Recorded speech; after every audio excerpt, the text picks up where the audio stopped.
La paracha de la semaine, la paracha Vayiri, la dernière paracha de la Genèse. Yaakov Avinu bénit dans l'épisode où Yaakov Avinu bénit les enfants de Yosef, Ephraïm et Ménaché.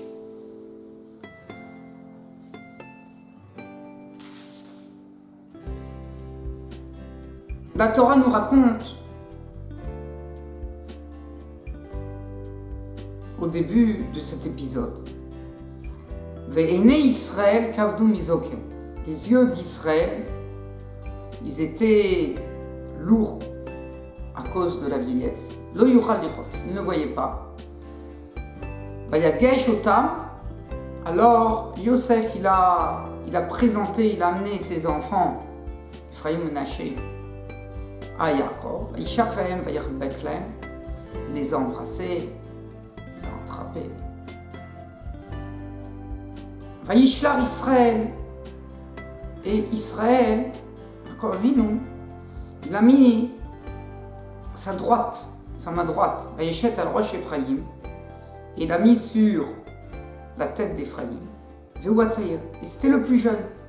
Vayet smolo, et sa gauche, ma faible, al rosh Ménaché, sur la tête de Ménaché, Sikal et Yadav. Il a donné l'intelligence à ses mains. Ça veut dire que quand Yosef Hatzadik il a présenté Ephraïm et Ménaché, il s'est dit: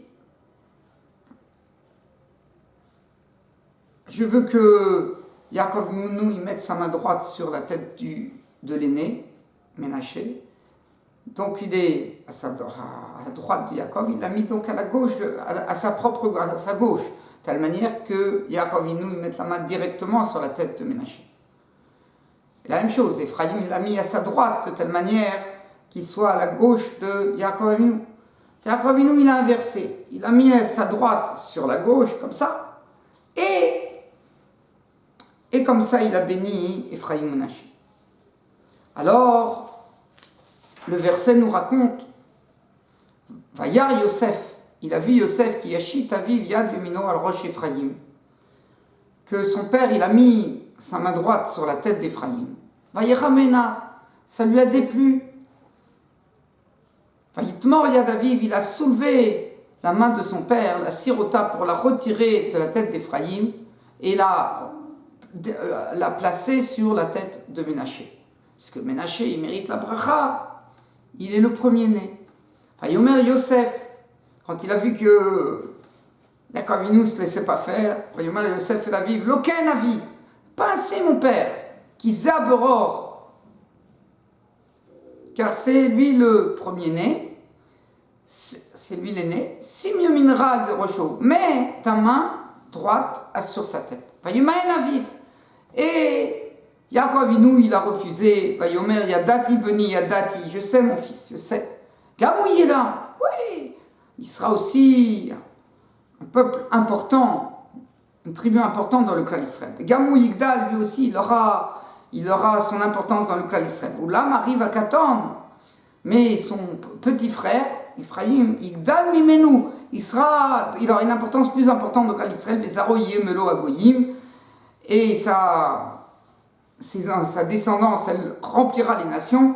C'est au moment où Yoshua, qui était de la tribu d'Ephraïm, il a arrêté le soleil au milieu des cieux, et que partout, sur toute la planète, on a vu que Akadosh Baruch Hu se trouvait dans le peuple d'Israël. Dans cet épisode, on a une question. On a une mitzvah qui est la mitzvah de Kavod Avem. On a la mitzvah de Kavod Avem, on a la mitzvah du respect de son père et de sa mère. Cette mitzvah nous impose un certain comportement vis-à-vis de ses parents. Et entre autres, de ne pas aller en l'encontre de ce qu'ils font. Et la Gemara nous raconte que Rav Yehuda, une fois, le père de Rav Yehuda, il était en train d'enseigner à son frère de Rav Yehuda une Mishnah. Et la Mishnah était... Il y avait une erreur dans la Mishnah. La Mishnah avait une erreur. Elle avait inversé 2 passages de la Mishnah. Alors, Rav Yehuda, il a dit à son père, il ne faut pas enseigner comme ça. Pourquoi? Parce que, regarde, si on enseigne comme ça, il va sortir ça et ça. Et c'est pas exact. Donc, on doit inverser l'enseignement et enseigner comme ça. Shmuel, il a dit à Rav Yehuda, Gemara dans le traité de Kiddushin, à la page 32, Shmuel a dit à Rav Yehuda, ne dis pas à ton père, non, papa, il ne faut pas enseigner comme ça. Bien que c'est une erreur, c'était pas... On ne peut pas dire comme ça. Alors, comment il faut dire? Il faut dire, c'est écrit autrement dans le... On voit qu'il y a une façon. Il y a une façon dont le fils, quand il veut rectifier son père, bien qu'il faut, on a besoin de le rectifier, il y a une manière de dire. Et là, on voit que Yosef, a priori, n'a pas... Il a dit Loken, pas ainsi mon père. C'est peut-être une atteinte à cette grande mitzvah du respect des parents. Comment? Et Yosef Hatzadik, c'était un grand racham, ça fait. Comment se peut-il que la Torah elle nous présente que Yosef Hatzadik, peut-être il y a eu une atteinte au respect de son père. Dans le Shulchan Aruch, Yoredea, dans le tour au chapitre 240, au passage 8, là, le retour nous dit ainsi, Vaderan ou Kiboud, jusqu'à où un enfant, il est obligé de respecter son père et sa mère. Jusqu'où ça va? Alors, il nous rapporte un passage, on va voir, de la Gemara qui nous dit Afilou natal kismane maot. Même si le père, son père, il prend un porte-monnaie qui est rempli d'argent, des pièces en or, on mâche ou le yam, il le jette à la mer, là où c'est en profondeur et on ne va pas pouvoir le récupérer. Befanav, devant son fils. Le fils, il ne peut pas dire, mon père, qu'est-ce que tu fais? Mais t'es complètement faux. Non, le fils, il ne peut pas faire ça. Il ne peut pas parler de manière dure à son père. Ktav Rambam, il nous dit le Rambam, il a écrit, on va voir par la suite, qu'on est en train de parler que ce porte-monnaie rempli de pièces d'or, il appartenait au fils. Donc le Rambam, il pense que même si c'est le fils, c'est le porte-monnaie du fils, donc il est en train de lui créer une énorme perte d'argent, le fils, il ne peut pas dire, mais tu es complètement fou. Qu'est-ce que tu fais? Il ne peut pas se mettre en colère face à son père. Le riz, c'est une des personnes qui était les Tosot, qui est en France, Piresh, lui, il explique autrement. Pourquoi il dit, puisqu'on dit que même si un enfant, il a l'obligation du respect du père et de sa mère, donc de nourrir ses parents, les parents, ils n'ont pas l'obligation de nourrir, etc., il dit, nous, au niveau des décisionnaires, on pense comme celui qui pense que ce n'est pas de l'argent du fils, c'est de l'argent du père, des parents. C'est-à-dire qu'un enfant, il n'a pas à à réaliser cette mitzvah du respect de ses parents avec son propre argent. Il le fait avec l'argent de ses parents. On a besoin de le nourrir, d'accord. Il va prendre l'argent de son père et de sa mère, qui va lui donner de l'argent, et il va aller acheter au supermarché cachère de la nourriture, ce qu'ils ont besoin, il va leur ramener. Mais avec leur argent, pas avec son argent. Donc, avec son argent, il n'a pas d'obligation de respecter son père. Donc, il dit, c'est sûr que si le père, il prend le porte-monnaie du fils et il veut le jeter à la mer, et ça, le fils, il n'a pas une obligation avec son argent à respecter son père. Pour celui qui pense que le fils, il a une obligation avec son propre argent de respecter le père, alors il n'y a pas de mesure jusqu'à combien. Donc, même si le père, il prend le porte-monnaie du fils, il le jette à la mer, alors il ne peut rien dire. Mais si le fils, il n'a pas une obligation avec son argent, pourquoi? Alors, je n'ai pas une obligation que mon père, quand il va jeter mon argent, moi, je n'ai pas à le respecter avec cet argent-là. Donc, il a le droit d'empêcher son père de jeter cet argent. L'empêcher, ça veut dire d'utiliser les moyens. Utiliser les moyens, ça voudra dire qu'il pourra lui dire « Mais non, mais fais pas ça, mais t'es complètement fou ». Il a le droit de lui dire des termes un petit peu durs, de telle manière à l'empêcher, son père, à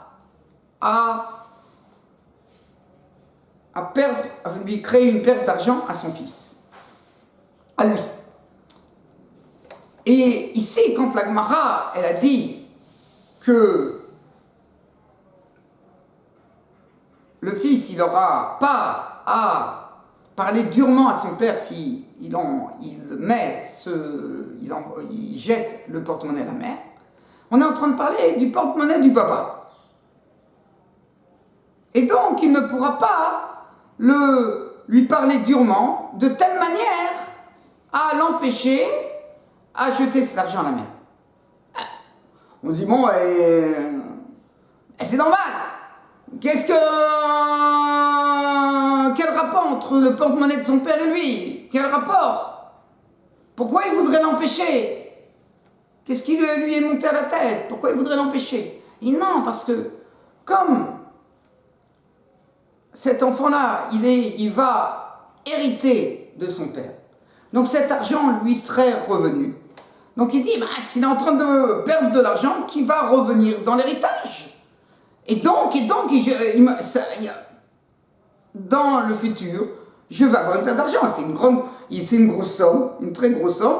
Qu'est-ce que je vais faire? C'est l'argent qui devait arriver en héritage. Donc, puisque cet argent peut-être va lui arriver en héritage après le décès de son père, alors il dit, donc cet argent, j'ai une relation avec cet argent, il veut l'empêcher de telle manière à ne pas créer une réduction des biens de son père. Alors là-dessus, on dit non. Comme ce n'est pas encore son argent, c'est l'argent de son père, alors il ne pourra pas l'empêcher. Et le Rama, il nous rajoute que même ce qu'on dit que si le père il veut jeter le porte-monnaie du fils à la mer, alors le fils il pourra l'empêcher et lui dire des mots durs, c'est précisément au moment de cet acte où le père veut jeter à la mer. Mais si le père il a déjà jeté à la mer, et c'est fini, ce qui a été, alors à partir de ce moment-là, il n'a plus à lui parler durement. Ce qu'il a à faire, il va l'amener au tribunal. Et ils vont faire leur différend. S'il y a des témoins, etc., le père accepte qu'effectivement elle a jeté le porte-monnaie du fils à la mer, il lui a perdu son argent, alors il lui a détruit son argent, c'est bien, alors il lui a créé une perte, alors le père il devra rembourser. Mais plus que ça, lui parler durement, lui dire des choses qui ne sont pas belles, le fils ne pourra pas, quel intérêt?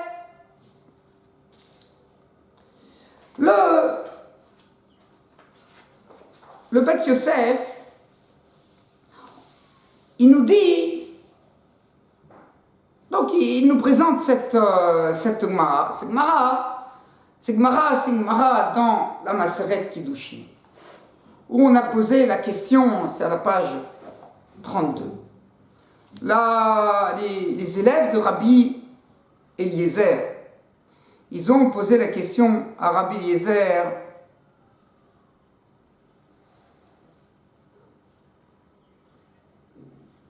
jusqu'où va le kavod des parents?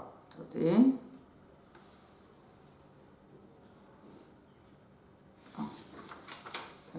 Ah, jusqu'où va le kavod des parents, le respect qu'on doit à ses parents. V'inen lahem, ve, kavod de son père et de sa mère. Amar lahem,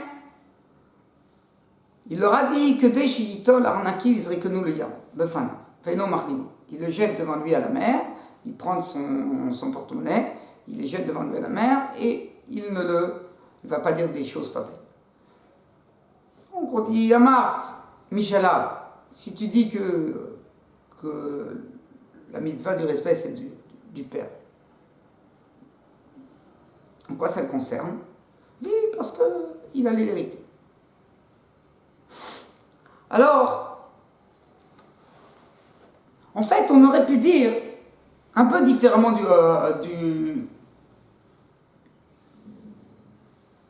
le Bet Yosef.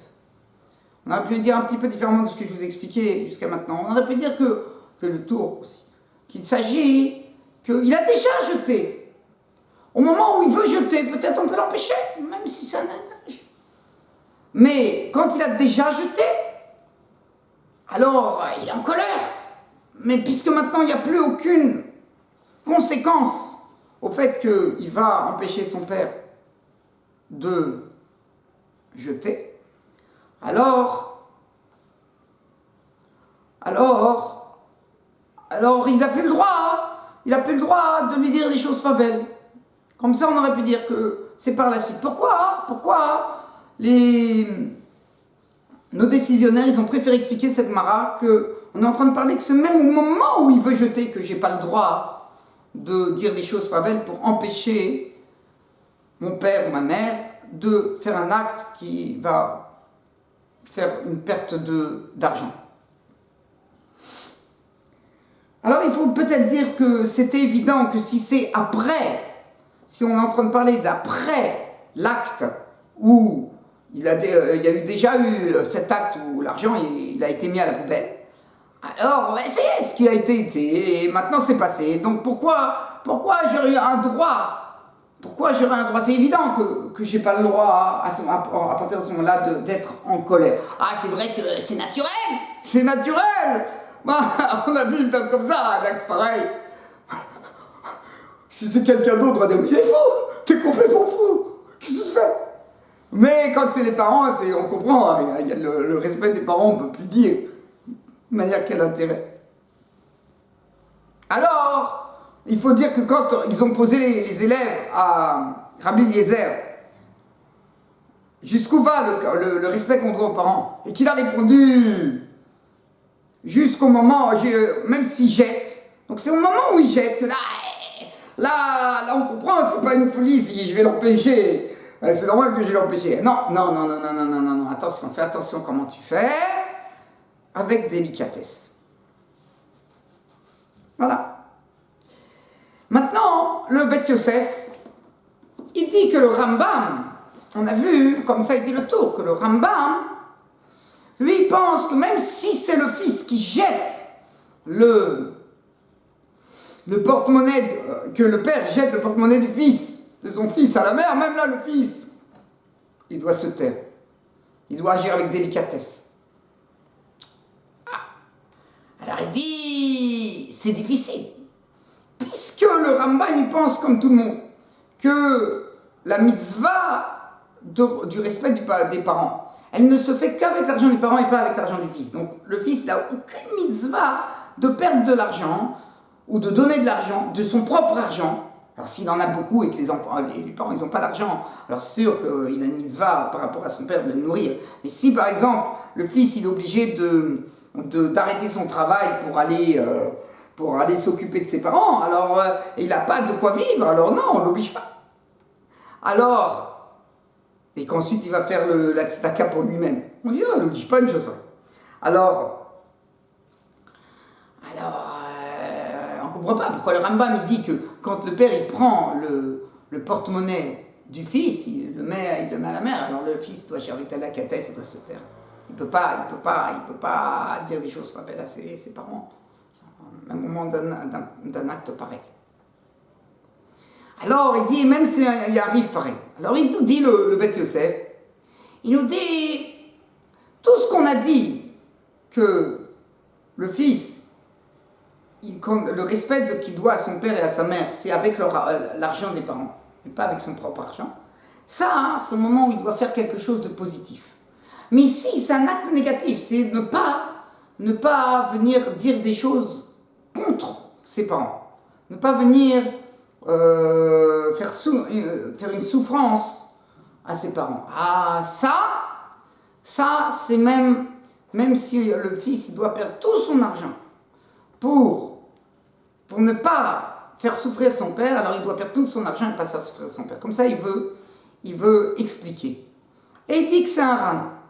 C'est quoi un ran? Il y a une histoire. On apprend une histoire qu'il y avait un non-juif. Il avait son père. Il avait une grande entreprise, ce non-juif.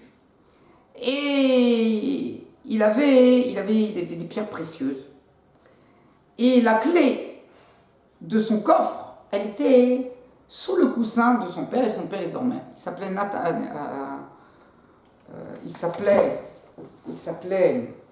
excusez-moi, c'est à la page 31 de la Gemara, donc, de Kiddushin. Il s'appelait, je crois, Dama Ben-Netina.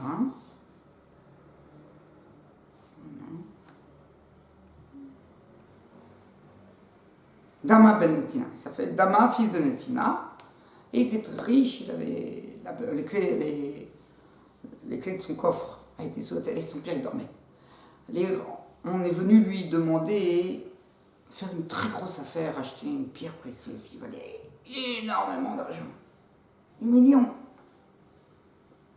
Mais son père il dormait, la personne qui devait acheter, il devait partir tout de suite. Il dit non, oh là là, je peux pas. Je préfère perdre cette affaire et pas réveiller mon papa. L'année d'après, Akadosh Baruch Hu, il lui a envoyé, il voulait acheter une pierre précieuse qui allait dans le poitrail du Kohen Gadol. Elle est très chère. L'année d'après, donc ils ont été l'acheter ailleurs, les Chachamim. L'année d'après, il est né dans ses vaches, il y avait des vaches, une vache rousse. Et donc, ça vaut énormément d'argent, ils avaient besoin Razal, et donc, elle valait même beaucoup plus cher que la pierre qu'ils voulaient acheter l'année précédente. Et il leur a dit, ils étaient prêts, que Khamim a donné beaucoup plus d'argent. La pierre, il a dit, Dama Ben-Netina, je sais que quel jour il m'a envoyé ce cadeau, cette vache rousse, dans mon troupeau, c'est de telle manière pour me rendre la perte d'argent que j'ai eue l'année dernière avec vous, mais moi je ne vais pas vous la vendre plus cher, je vais vous la vendre au même prix que la pierre que je vous aurais vendue l'année dernière. Voilà. De là, on apprend qu'un homme, il doit donner tout son argent pour pas faire un dérangement à son père, à ses parents. Alors, le Rani dit non, peut-être qu'on n'apprend pas ça de là-bas. Hein. Là-bas, on est en train de parler que, pas qu'il a une perte d'argent et qu'il a un manque à gagner. C'est pas la même chose. Un manque à gagner, j'ai de l'argent, mais je vais avoir un manque à gagner, je ne vais pas faire le gain que j'attendais, ça oui. Mais une perte, que je vais perdre de l'argent à cause de mon père, non, peut-être que non. Malgré tout, on voit qu'on a peut-être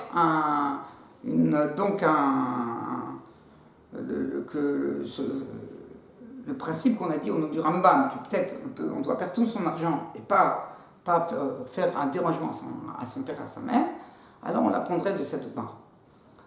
Ensuite, il dit peut-être qu'en fait, c'est vrai qu'un enfant, quand c'est le père, les parents, ils veulent faire perdre de l'argent exprès à leur enfant, alors ils pourraient s'opposer. Mais il y a une midat tracidoute, c'est bien, c'est quelque chose une élévation d'esprit, d'élévation d'âme, même dans un cas pareil, de perdre l'argent et de ne pas venir, bien que la Torah, elle ne m'oblige pas à un acte pareil, je pourrais venir dire à mon père, qu'est-ce que tu fais? Mais c'est bien, c'est une élévation d'âme, c'est le surplus de la mitzvah de se taire et de laisser le papa faire une chose pareille. Ou la maman. Voilà, comme ça est dit. Alors en fait, cette explication, si on dit comme ça, que, en tous les cas, comme le première explication du Beth Yosef dans le Rambam, qu'on doit perdre tout son argent pour pas dire que des choses pas belles sur ça, on pourrait apprendre de là que même aller au Beth Din, comme il a dit le Rama, s'il a jeté le porte-monnaie à la mer, alors, à partir du moment que c'est déjà fait là, j'ai plus à rien dire à mon père, mais je peux l'amener au tribunal. Alors peut-être non, que selon le Rambam, on n'a pas le droit de l'amener au tribunal, parce que il y a quand même une certaine... c'est faire une certaine honte à son père de l'amener au tribunal. Alors peut-être que non. Alors en fait, c'est une discussion, on a une discussion dans le Mishneh Meler sur le Rambam, qui dit qu'effectivement il y avait quelqu'un qui voulait dire dans ce cas pareil qu'il ne pourra pas l'amener au tribunal. Mais lui, dit le Mishneh Meler, même selon le Rambam,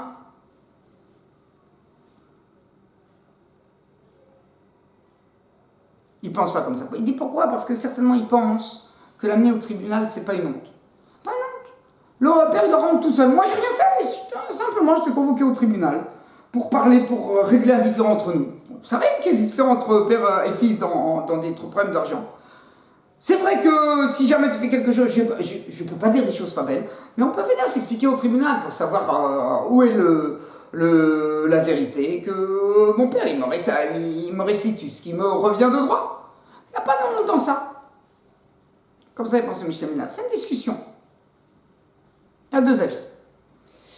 Maintenant, le Reb Mishneh, lui, dit que dans le Rambam, il ne pense pas du tout comme le Beth Yosef. Il dit pas que le Rambam, il ne dit pas que même si il me jette mon porte-monnaie à la mer, je dois me taire. Mais le Rambam, il pense comme le riz, que s'il me jette mon porte-monnaie à la mer, au moment où il me jette pour m'empêcher, j'ai le droit de lui dire « Mais t'es fou !» Seulement après qu'il ait jeté, il dit c'est ça qui vient nous apprendre le Rama. Pas comme le Rama qui dit que c'était évident que le fils ne doit pas lui dire après l'acte. Il dit mais t'es fou, mais attendez, c'est le caveau d'un même. Pourquoi? Un acte pareil, c'est normal, c'est une réaction tout à fait naturelle de dire tout de suite après un acte pareil, mais t'es complètement fou, c'est complètement dingue ce que t'as fait, mais ça va pas. Alors le rabbin, il vient me dire, c'est ça qui vient m'apprendre Rabbi Yezer, que bien que pour une autre personne, j'ai le droit de lui dire, de lui garder rancune, et il me dit, mais t'es complètement dingue, qu'est-ce que t'as fait? Tu m'as jeté mon argent à la poubelle? Mais mon papa et ma maman, c'est ça qui vient m'apprendre Rabbi Yezer que non, j'ai pas le droit, après l'acte, au moment de l'acte, si je peux les empêcher, j'ai le droit de les empêcher. C'est peut-être une midatra si doute de ne pas les empêcher. Pour pas venir, c'est une délicatesse extraordinaire. Mais si je ne suis pas délicat et que je veux les empêcher, une grosse perte. Oui, j'ai le droit. Mais après, ils m'ont occasionné une grosse perte. Rabbi Yezer me dit, la mitzvah du respect de papa et de maman, je dois me taire. Alors maintenant, au vu de ces Gemarot, on va essayer d'expliquer notre cas de Yosef. Yosef, ici, on avait la bénédiction des patriarches, c'était pas comme les gens ils disent, oui, je te bénis, et puis il n'y a rien du tout. C'était très fort, ça se matérialisait, c'était une matérialisation, c'était un vrai héritage. Le premier-né, c'était Ménaché. La bénédiction principale devait aller sur Ménaché. On a vu que Yitzhak qui voulait bénir Esav. C'était son premier-né. Pourquoi ça ne revenait pas à Esav? Parce que Esav, il avait vendu le droit d'aînesse à Yaakov Avinu. Parce que Esav, il se comportait de manière odieuse. Alors, les bénédictions ne le revenaient pas. Donc, c'est normal que c'est à Yaakov Avinu. Mais sinon, il sait que Ménaché, il se comporte tout à fait normalement. Bien que Ephraïm, peut-être, le deuxième, il était un peu plus intelligent que son grand frère. Il avait plus de capacités. On voit qu'il avait plus de dons. Mais, ce n'est pas pour cela que Yaakov Avinu, il devait déplacer la bracha et la bracha qui revenait de droit à Ménaché, il devait la donner à Yaakov. à Ephraïm. Donc le fait de prendre la bras de Ménaché et de la donner à Ephraïm, c'est comme si je jette le porte-monnaie du fils à la mer. Et donc on a vu que dans un cas pareil, j'ai le droit de l'empêcher. J'ai le droit de l'empêcher. Cependant, on peut dire qu'une bénédiction comme c'est quelque chose, elle n'est pas encore arrivée. Elle n'est pas encore arrivée. Ce n'est pas le porte-monnaie vraiment du fils. Peut-être la bénédiction, même si je lui dois, mais c'est un héritage. Et comme c'est un héritage, ça s'appelle que c'est encore l'argent du père. Et si c'est encore l'argent du père, alors c'est comme le porte-monnaie du père que je jette à la mer, et que dans ce porte-monnaie, il y a un intérêt au fils, puisqu'il aurait pu l'hériter. Et dans un cas pareil, tout le monde est d'accord qu'on ne peut pas, le fils ne peut pas dire sans délicatesse à son père que pourquoi tu jettes le porte-monnaie à la mer. Donc Yosef, il ne pouvait pas. Dire que Yosef, si on va comme le Beth Yosef, qui dit, on va dire, c'était l'héritage, il était comme si déjà, peut-être une bracha, elle appartenait déjà à Ménaché. Alors qu'est-ce qu'on va dire? On va dire, oui, mais selon le Rambam, il dit que même dans un cas pareil, selon le Beth Yosef, même dans un cas pareil, on ne doit pas, à cause du respect des parents, on ne doit pas venir dire des choses contre son père, l'ok. Ça manque de délicatesse.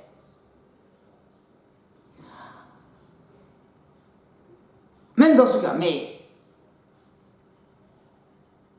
selon la deuxième explication de Beth Yosef qui dit que c'est Midat Rasnout. Si Midat Rasnout, c'est par rapport à mon argent à moi. Mais là, c'était pour protéger les intérêts. Le tuteur, Rabbi Yosef Hatzadik, il était le tuteur de Ménaché. Et donc, pour protéger les intérêts de Ménaché, je ne peux pas faire une Midat Rasnout pour les intérêts d'autrui. Donc, il avait le droit, même selon le Rambam, selon la deuxième explication qu'il a dit que quand c'est l'argent du fils, on a le droit malgré tout de faire, si c'est une perte, c'est pas un manque à gagner, c'est une perte. Ici, c'est peut-être aussi un manque à gagner. Un héritage comme ça, hein, c'est un manque à gagner, c'est peut-être pas une perte. Alors, il n'a pas à faire quelque chose comme ça. Donc, comment on peut justifier l'acte de Yosef? Alors, en fait, on peut dire que non, ici, c'est autre chose. Yaakov Avinu, il était aveugle. Comme Yaakov Avinu, il était aveugle, quand il a mis la main droite à gauche et la main gauche à droite, pourquoi il a fait comme ça? Il a pensé, Yosef Hatzadik, il a présenté ses enfants dans l'ordre. Comme ça, il a pensé, Yosef Hatzadik, j'ai présenté mes enfants selon leur respect. Ça veut dire que mon grand-fils, je me mets à la droite, mon aîné, je me mets à ma droite, et mon plus jeune, je me mets à ma gauche. Et donc, comme je me présente face à Yaakov Avinu, il se trouve que mon aîné, il est à la gauche de Yaakov, et mon plus jeune, il est à la droite. Donc, Yaakov, il a inversé les mains. Donc, il s'est dit, waouh, mon père, il n'a pas compris. Il a pensé que j'allais présenter mes enfants selon leur ordre d'âge. Donc, mon aîné à ma droite et mon plus jeune à ma gauche.